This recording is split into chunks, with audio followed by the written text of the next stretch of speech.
C'était l'époque de la Northern Whale. J'avais formé le projet de restaurer la grande pêcherie de la baleine en mer du Nord et mer du Grand Nord.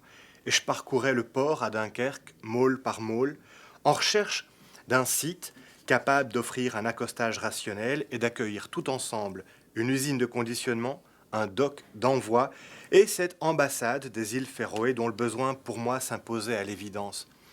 J'aimais cette idée que tous les marins du monde appartinssent à une nationalité maritime et trouvassent dans chaque port un consulat pour les représenter. Pour donner un pavillon à ce projet diplomatique, j'avais songé d'abord aux Malouines, mais elles sont britanniques, puis aux Kerguelen, mais ces îles appartiennent à la France. J'aurais pu me décider pour les braves petites Kiribati, Marshall ou Salomon, toutes souveraines, mais je leur avais préféré les îles Féroé à cause de ma prédilection pour les eaux froides. Bon, après, les Féroé sont danoises, hein, mais... J'avais arpenté les abords des bassins tout le matin avec Stanley, puis il était reparti pour Amsterdam, et j'étais demeuré seul à Dunkerque pour certaines autres raisons. Il devait être aux environs de 15 heures, j'avais soif et de la poussière dans la tête.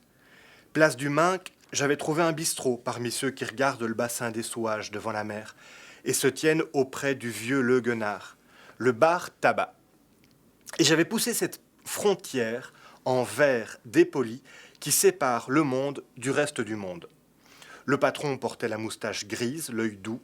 On rencontre parfois ces faces d'hommes bons et l'on se dit que la vie a du vrai.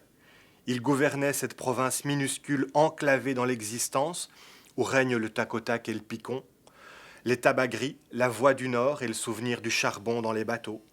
4 hommes d'âge variable consommaient de la bière au comptoir et la télé donnait un western de 1952 avec Gary Cooper et Grace Kelly, Le train sifflera 3 fois.